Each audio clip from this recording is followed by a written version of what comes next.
3, 2, 1, go.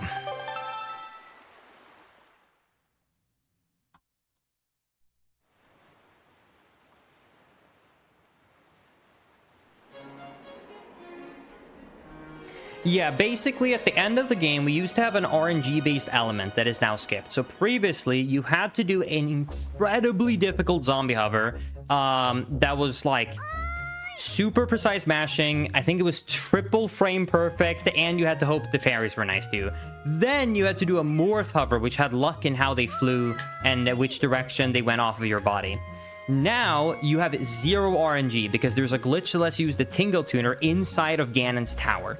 And because that is now officially a thing, you can just do a zombie hover and then just heal yourself when you get to the top, and it's no problem.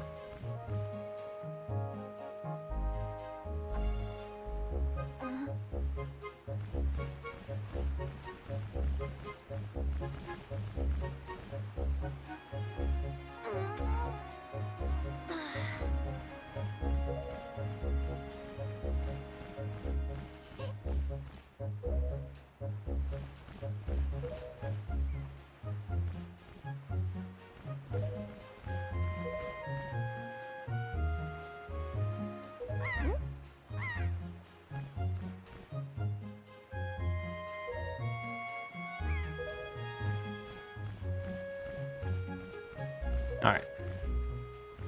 Here we go.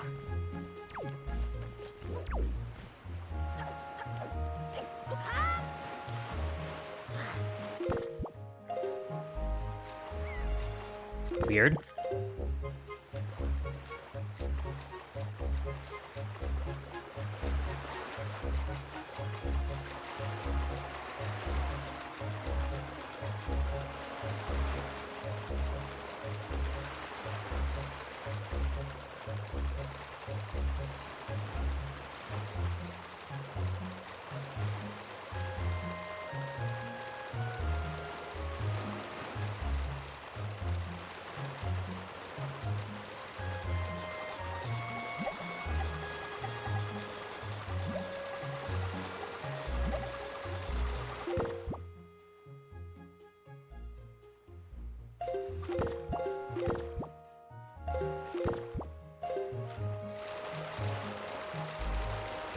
All right.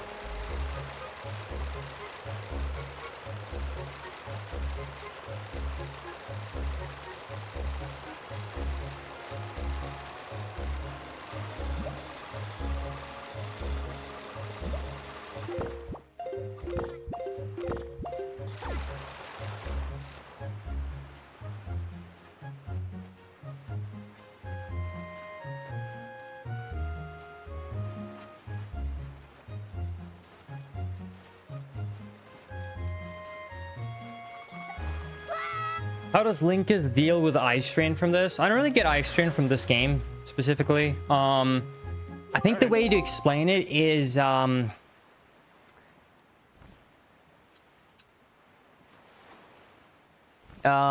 you ever heard of the term or listened to the playlist "No Thoughts Head Empty"? That's pretty much what I do when I super swim. Like when I super swim, I kind of just turn off my brain. I'm kind of just glancing forward, but I'm not actually like really paying attention. And then I kind of snap out of it when I know I have to start paying attention again for the angle.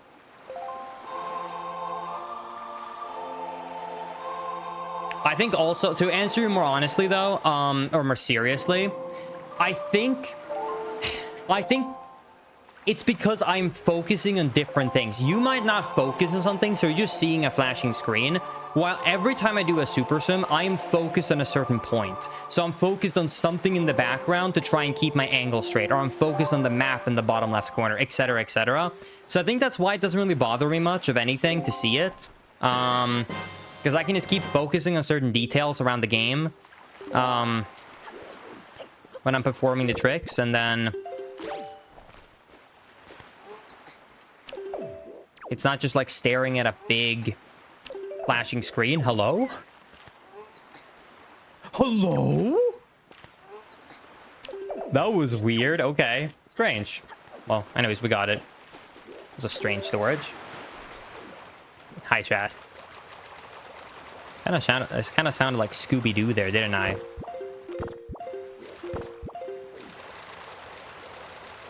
Hello? Okay.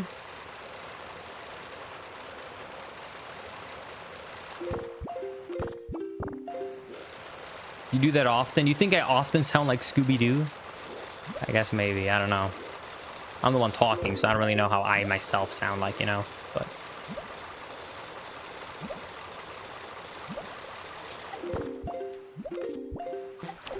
oh, clean Super Sim, though.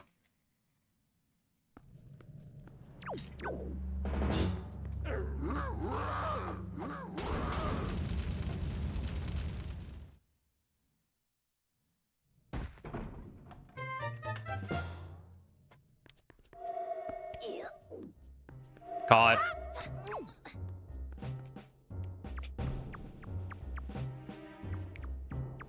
And just like that, Linkus went to jail. No! Officer, I promise you, I wasn't speeding. I promise you. I think your radar is just broken. I was only going 30 miles an hour in the ocean, I swear to God. Can you get... does anyone know? Can you get a speeding ticket by the Coast Guard? Can you speed too fast on a boat? Is that an actual thing? I'm assuming if you're close enough to shore, there probably is some speed rules, right? Yes, but you're more likely to get them for reckless boating. That's so funny. I mean, it makes sense. It just sounds so funny. Reckless boating. I wouldn't know. I grew up in the countryside, so I wasn't friends with rich people who own boats. And also, not a lot of people would want to have a boat to begin with if they lived right in Sweden.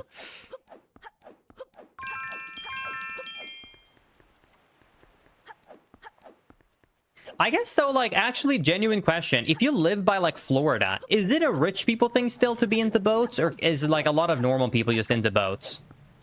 Because it's just kind of part of life. Actually, I don't know.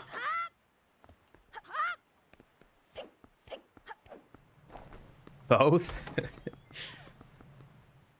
I don't know how it's both.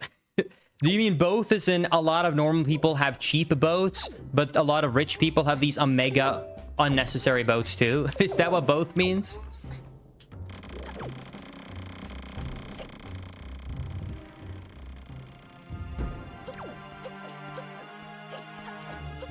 There's a lot of dudes who charter small boats. Oh, when you say charter, does that mean like rent? Like you can rent a boat, so you don't own it, but you can rent one just to have fun for the weekend? Okay, that makes sense.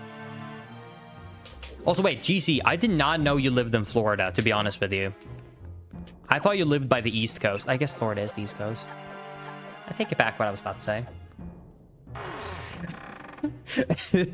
Because I feel like I've heard you say you live by the East Coast, but I guess Florida is technically East Coast. Although I know some people consider it the South, which I think to be really weird. I mean, I guess it's technically South, but like, I don't know. It's weird. I do not consider Florida to be part of the South.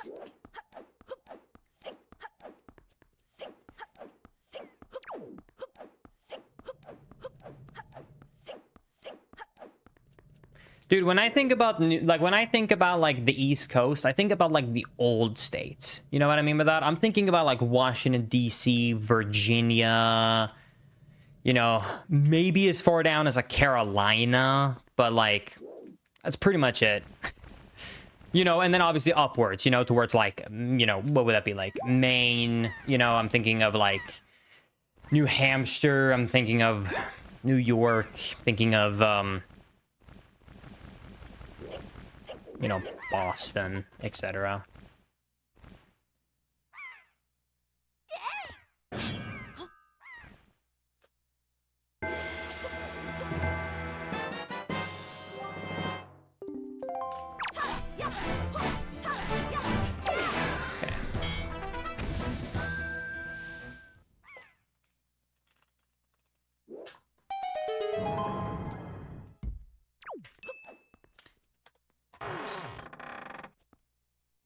Yeah, DC is not technically a state. That's like, what is it? Like a district or something like that.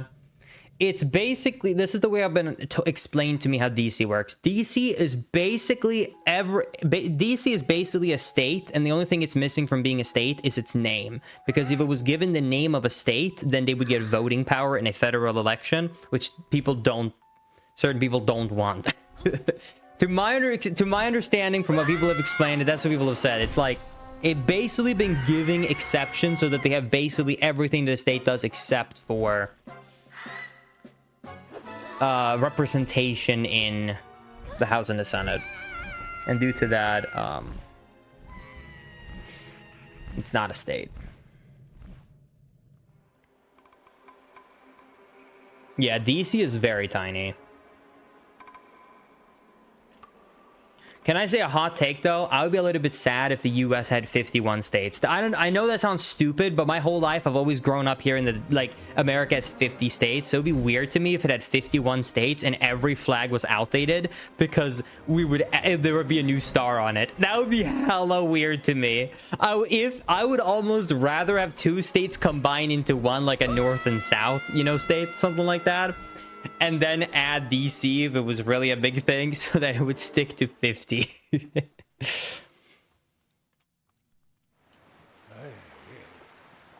could be 52 if it's Puerto Rico and DC. That's true. I'm always still weirded about the Puerto Rico not being a state. That's still weird to me. I'm sure there's political reasons behind it that I do not want to get into in the stream, but I'm sure there's plenty knowing America. But it's very weird.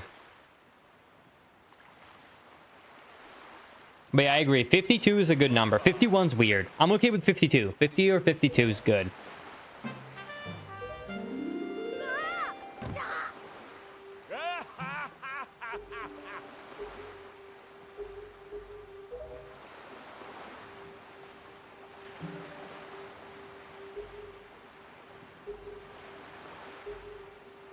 How does Sweden subdivide?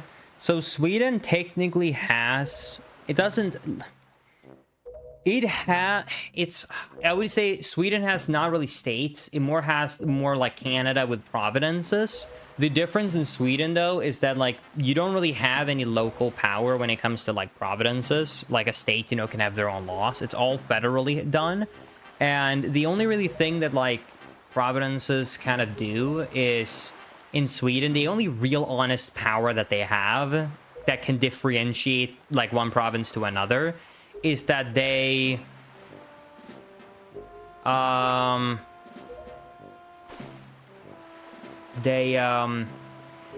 choose budgeting for certain things like healthcare and dental. So they can choose how to, like, allocate some of the money. And obviously they also technically and stuff like that. So they have some small choices, but they don't make, like, their own laws or do big stuff. They can make some, like, they can do, like, budgeting things, though, and obviously decide over what roads to work on and yada, yada, yada. All right. So more like a U.S. county? Yeah, actually, I would agree with that comparison. Although they are big. They're not like a small county. We also have counties, and counties decide things more locally as well. Like, the province decides things and then allocates it to the counties, and then the counties do that. Anyways, okay, focus time. Here we go. Time for a Great Fish cutscene skip. Let's hope it goes well.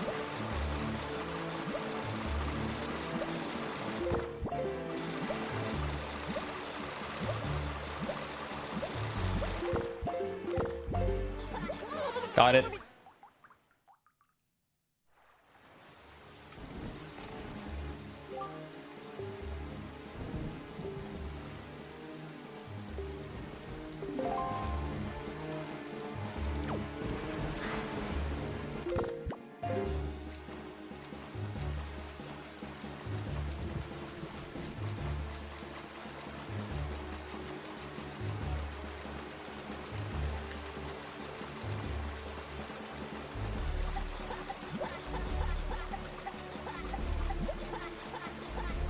Oh, God. Please. Please. Oh, thank God. Woo. I had a tiny bit too little speed, so I didn't think I was going to make it, but I was able to swim into the zone. Oh, thank goodness. That was close.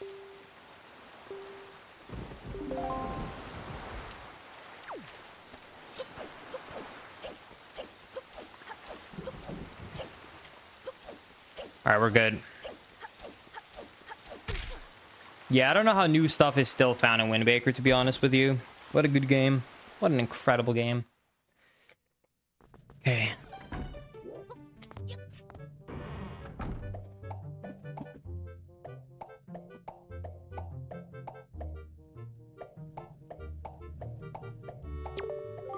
Alright, as long as I don't mess up Decatur cutscene skip, we should have a run on our hands, because even if we mess up the Super Sim to Halmrock's Lair, even if we get it second try, we could still get a sub 1 with this run. Decatur cutscene skip is one of the only glitches where if you fail it, it's like insta run rip.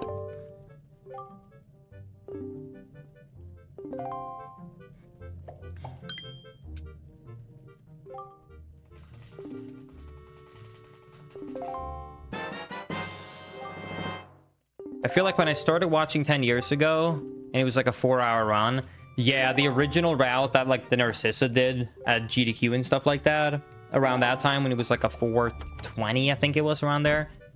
That was a really fun route though. That's when I picked up the game. It was so much fun to run that category. And it was, yeah, that route got implemented like right at 2013. I started running it in 2014.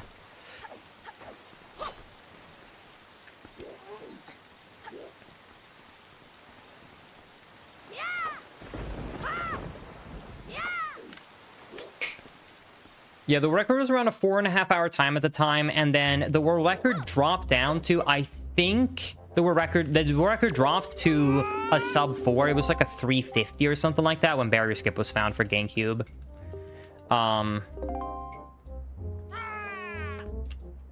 was around a 350 or high 340. But it kind of hit a cap, a ceiling, to be honest with you.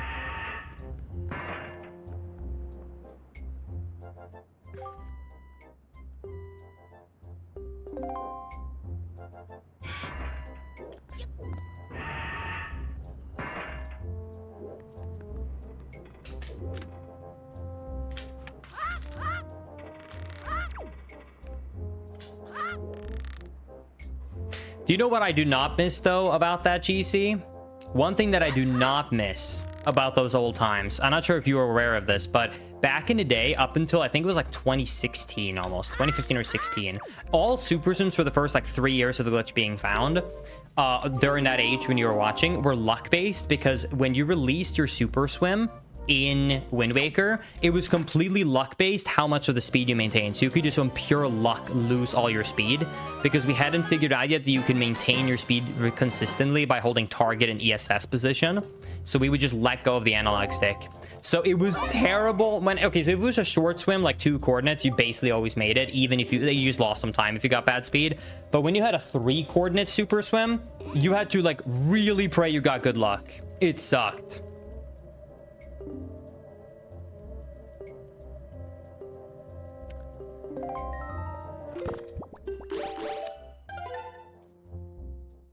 All right, here we go.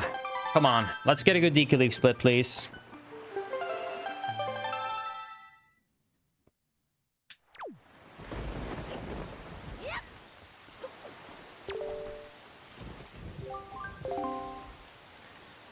Oh, here we go.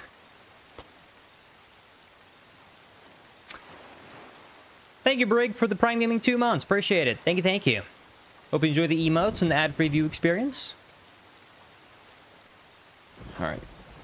Here we go. Come on.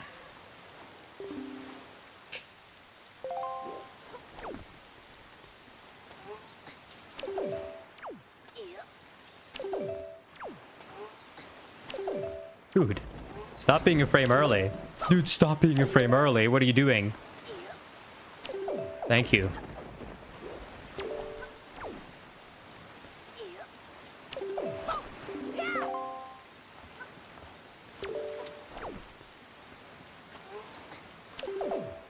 All right, not the cleanest.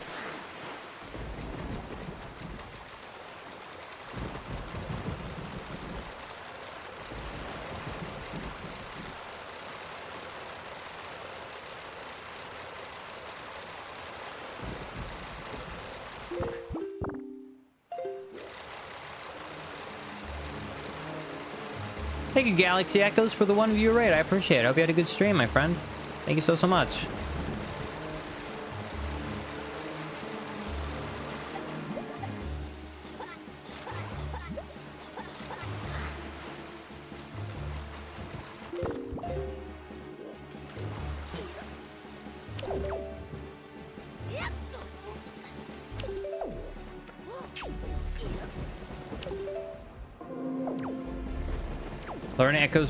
Learning Echoes Wisdom runs are intense. Yeah, Echoes Wisdom is a really fun speed run. My only issue with it is like the reset heavy point in early game. But I think that's also kind of any percent unique because, well, at least for now. But like for now, because the other categories, you know, are not as optimized as any percent will be. You can get a lot more runs going for further, so it's not as tedious to the early game. Any percent though, it's a real grind fest when you get your time up there and you have to get like a first try warp with the tower, for example.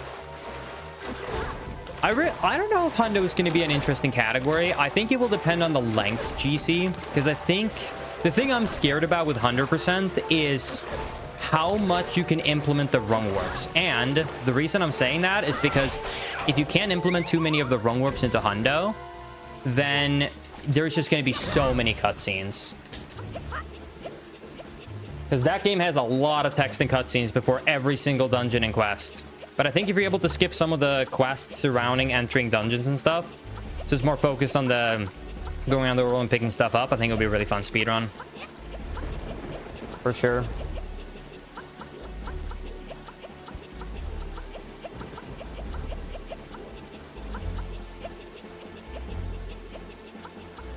I'll release a video soon, GC, of an update for Echoes of Wisdom. I waited a little bit so that more people had time to complete the game.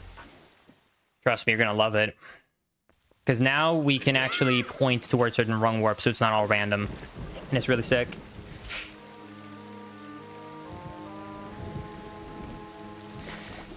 Alright, here we go.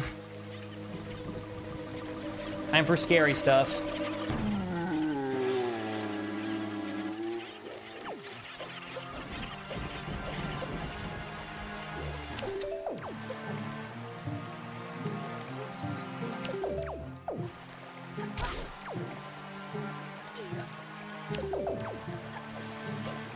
None of them went to the right. Okay, this is literally entirely RNG based if this will work. I'm not kidding.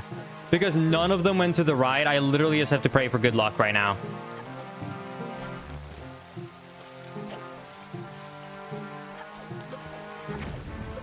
This is awesome.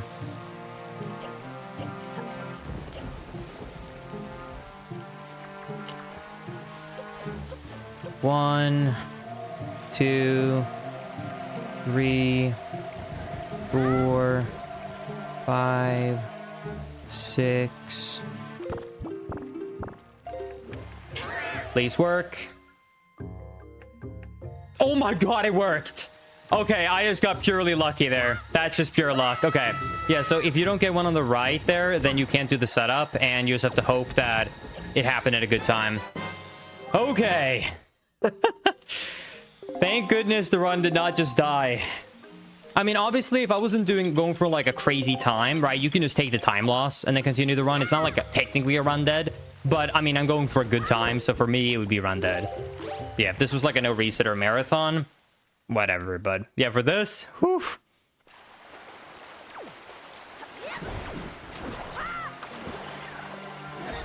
Ouch.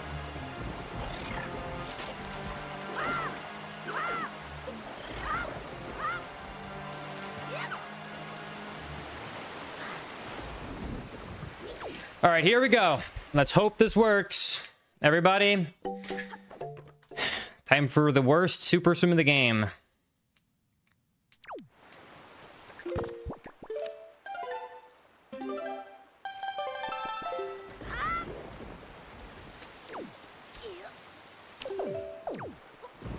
Yeah, basically, the goal of that cutscene skip, GC, is that what happens when you push the choose out of bounds is that they go out of bounds and then they will eventually despawn because they're so far out of bounds. So that basically means that you can kind of delay activating the cutscene because once the last chew has despawned to dead, the cutscene starts. And your objective is that to get crushed, and then while you're getting crushed, the last chew despawns and then the cutscene starts. And if you do that at the same time, cutscene skip. So if at least one shoe is on the right, which almost always happens, then you can time a side hop based upon how the Deku tree is like moving his mouth to be able to have it as a setup. But right there, I got kind of screwed over. So I wasn't able to actually like time when I pushed the last one out of bounds. So I just had to hope for the best. Okay, here we go. Everybody Prage.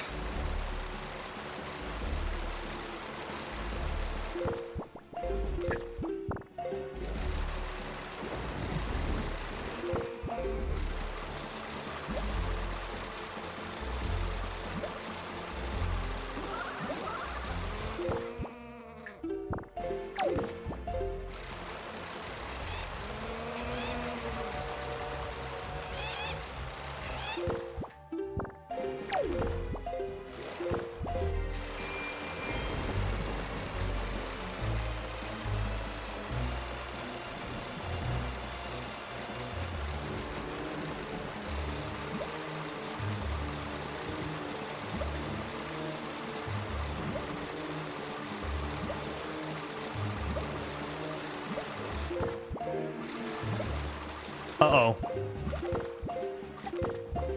I made it, but I have to make sure I don't drown.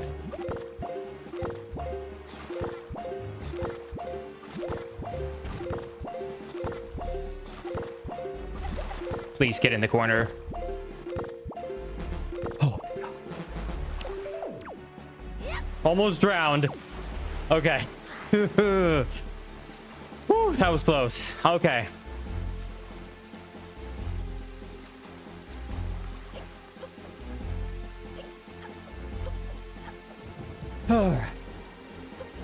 That was scary.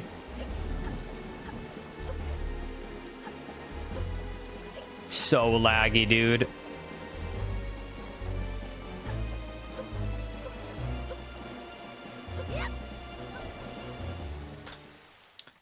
Okay. Good stuff.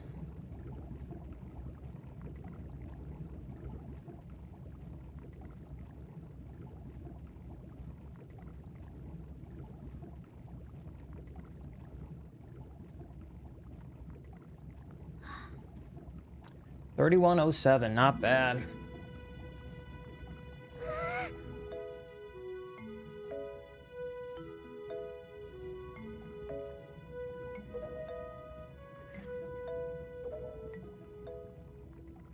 I do not like lag in speedruns because even though it technically makes the input window for timing something larger, it makes it usually inconsistent because often it is not an exact consistent amount of input delay.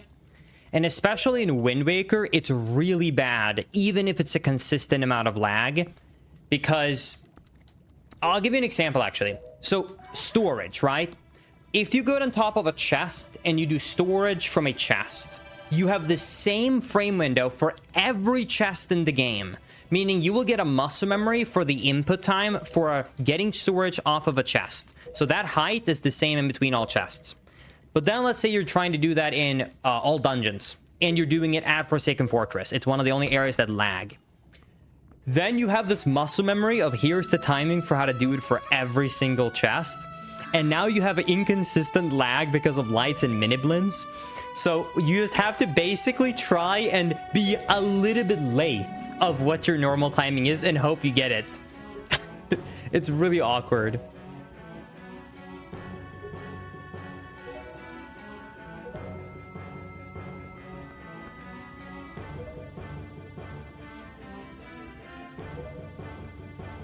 Fun fact, though, there actually was a period of time where I was considering something. In Wind Waker HD, I actually was experimenting with a glitch where you can get a bunch of elemental arrows stuck to Link's hand, and if you have too many, the game starts to lag a lot because it's really struggling to render like 20 effects of fire arrows or ice arrows or something like that. And I was actually experimenting one time with, what if I stack up like 20 elemental arrows in my hand and then I try and perform a manual super sim? Now, I will say, it's technically very, very free to do flicking because, I mean, the game was running at like 10 frames per second. but it was really hard to get the timing down because it's not a consistent amount of lag. So it kind of kept changing, so it wasn't working. I also really wouldn't have saved that much time, but I thought it would have been a cool thing. But yeah, it didn't really pan out, sadly.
Nice. There we go. Helm Rock skipped on.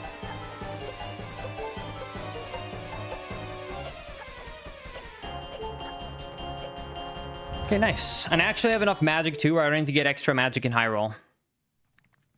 Yeah, GC. If you have, it's so stupid.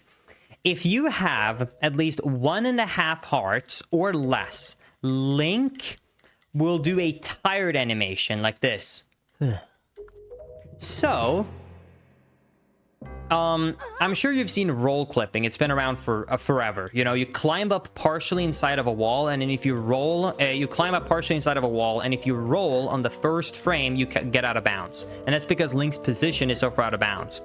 Well, on certain ledges, not all, but on a few ledges where we used to roll clip, for example there, when the ledge that you climb up to is really far inside of Link's body. So it's not like you're roll clipping really far through the wall, but you're roll clipping literally like a tiny bit.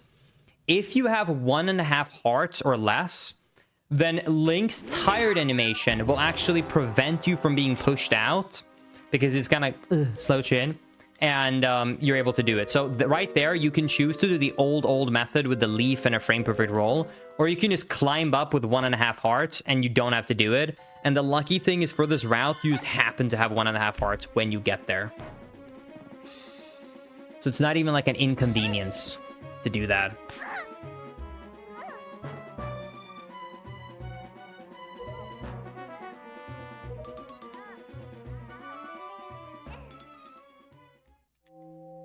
All right, I think I'll finally be able to get a good PB with this new route, chat. Let's do it. This is much better than last run, too.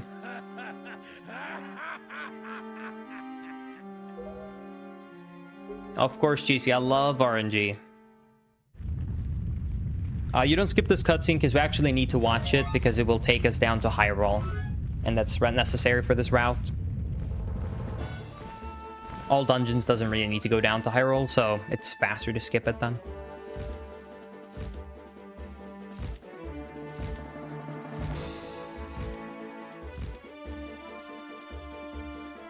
That's true. We also like listening to Ganon's laugh. It's a good point.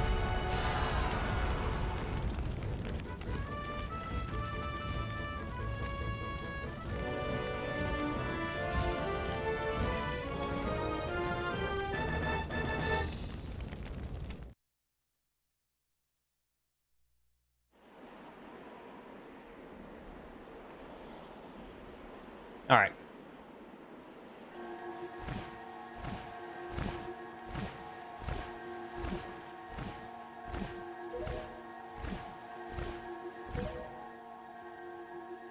Here we go.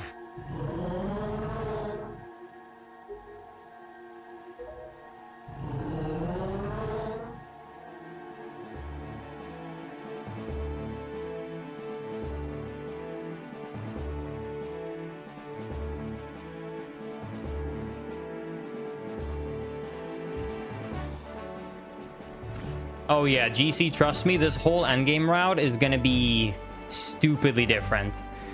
I'm gonna have to be in a little bit of focus mode, so I don't know if I can explain everything I'm about to do, but trust me, it's gonna be very, very, very different. All right.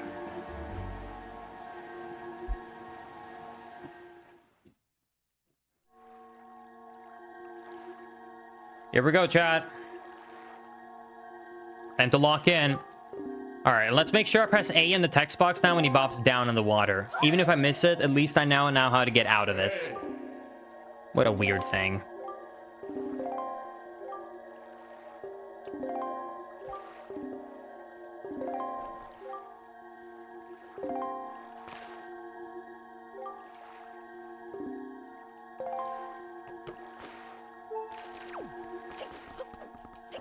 There we go. All right. Well, we just had big time save. No, so it's basically that King of Red Lions will infinitely talk to you in an infinite loop, but he can only talk to you when he's like bounced up on the water and not down on the water for some reason.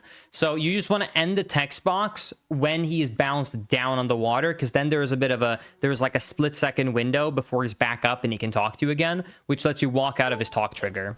That's what I was doing wrong. I guess previously when I've been doing this, I've just been lucky when I've been mashing my A and B that I've just continuously been getting a good timing within that window. But yeah.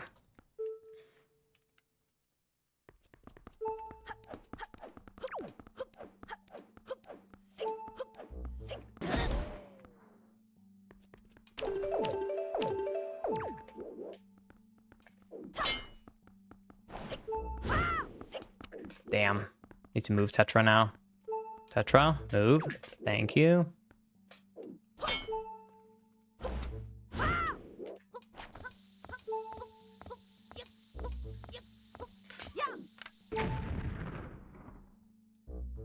Hope those were frame perfect. One of them looked maybe a little bit late, but I guess we'll see. 2...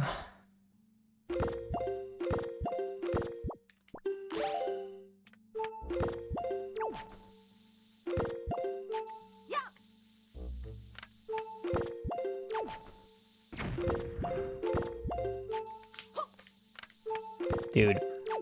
Dude. Dude.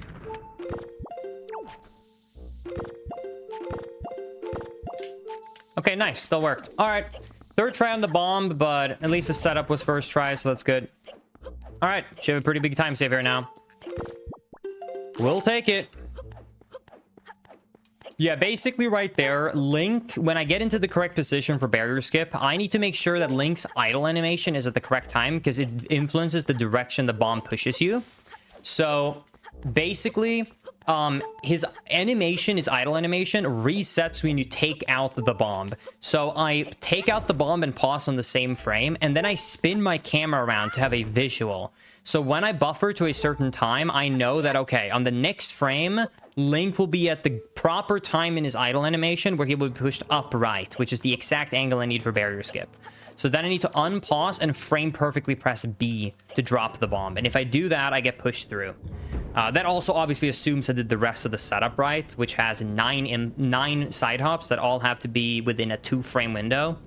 So it has to be frame perfect or second frame. You can't walk a single step in between them, basically. Anyways.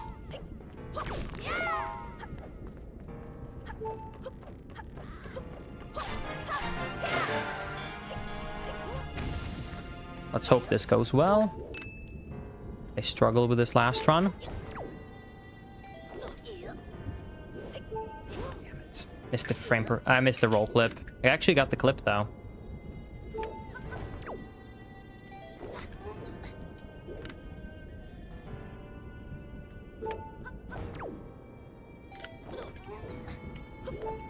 Oh, come on. God, that should have worked. That's so dumb. Dude, stop it.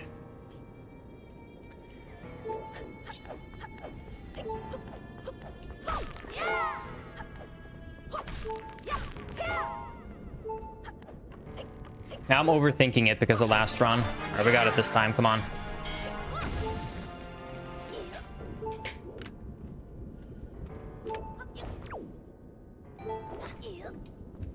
Come on, dude. Dude, I got it first try. Come on. Come on, please.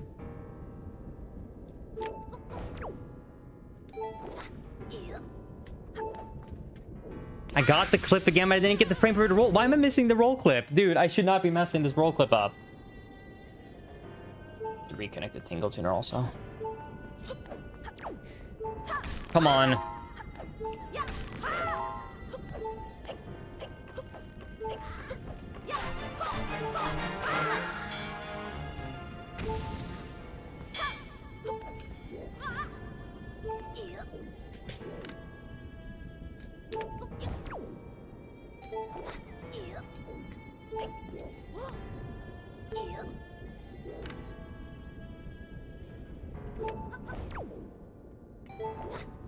Come on.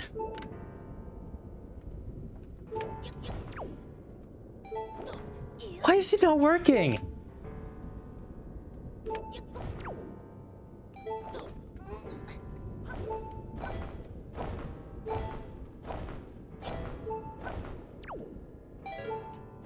At least we got it. Whatever. At least we got it. That's sad. Whatever. At least we got it. That's what matters.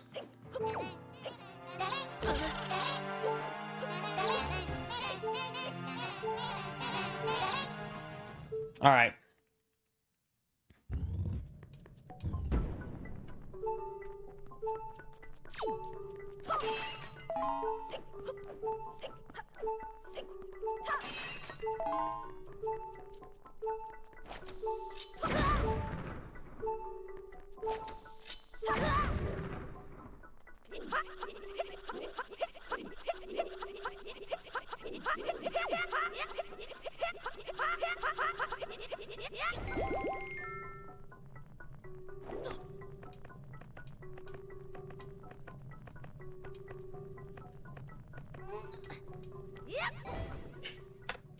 Okay.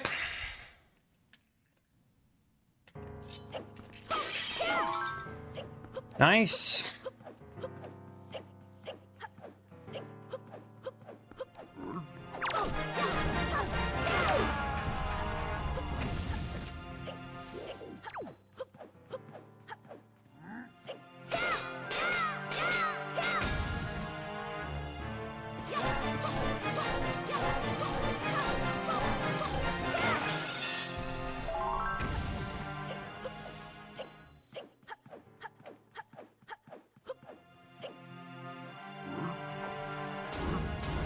Come on, hit me. Hit me.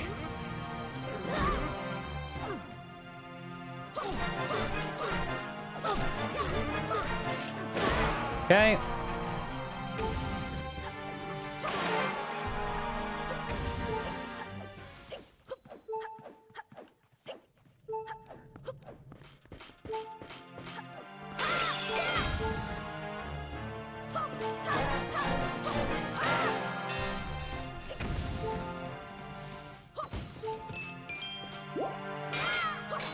Ugh.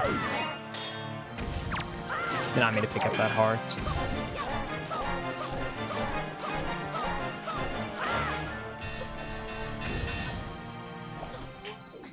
All right.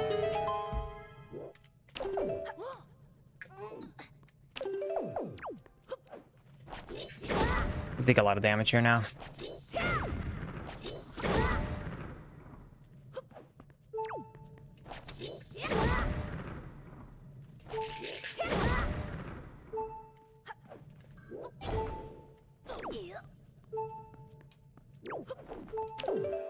Nice, first try.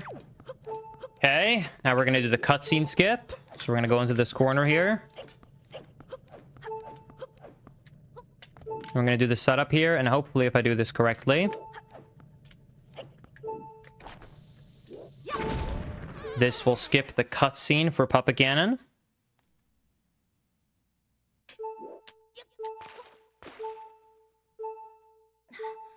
Have to replug the GBA.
And that, my friends, is the no RNG puppet cannon skip.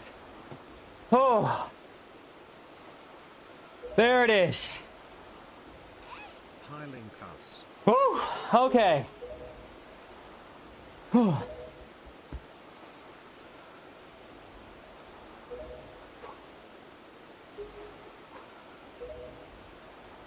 Oh. That is a long hover.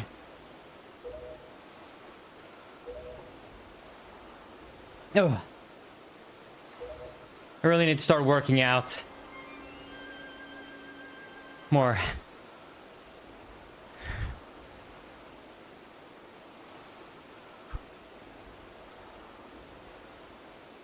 We didn't do that before because you actually can't use the Tingle Tuner inside of Ganon's Tower. So, okay, I'll explain how the glitch works because it's hilarious. Be ready. Okay, so to survive a zombie hover throughout the whole game, it's very simple, okay? We plug in our Game Boy Advanced and we use the GBA. We zombie hover and then buy a red potion through our Game Boy Advance to get healed. So why haven't we done that before? Because the Tingle Tuner does not work in rooms that doesn't have maps, because it's the main function of the Game Boy Advance is for maps. So it doesn't work in boss rooms or mini boss rooms or Ganon's Tower as a whole. However, what was discovered was that if you have the Game Boy Advance already connected before you go down into Ganon's castle, and you take the connection cable and you unplug it, and you get an error and you plug it back in, the green Tingle Tuner marker underneath your feet comes back, but the menu is still inaccessible. If you then take your cable, unplug it, and replug it a second time, a glitched menu opens up, which lets you actually use the shop, which lets you zombie hover up and heal. But that's not the best part. The best part is that you might be sitting right now and thinking, Linkus, that sounds simple enough. How was this never discovered? Well, as a matter of fact, it was over 10 years ago by a random user on a random forum post online that was lost to time, that was rediscovered, and people went, no way, and tried it and it worked.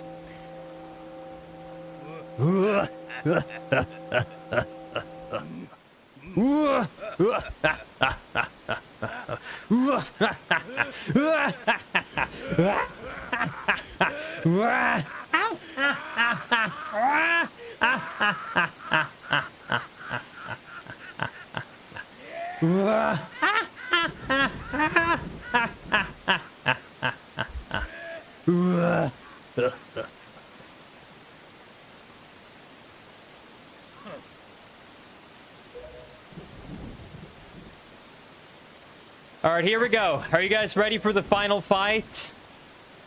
It's our moment to shine. Here we go.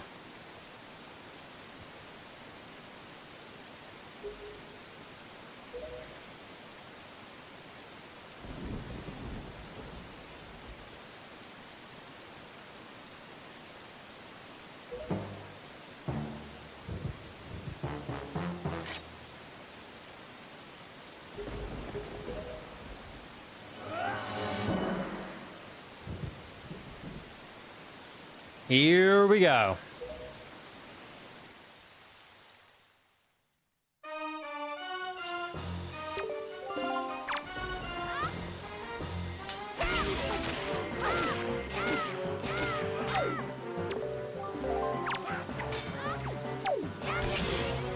Zelda. Not cool.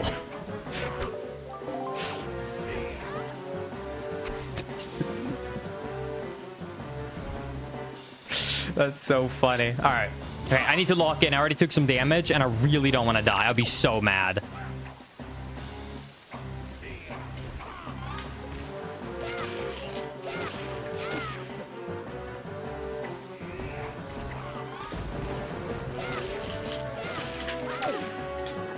Okay, come on.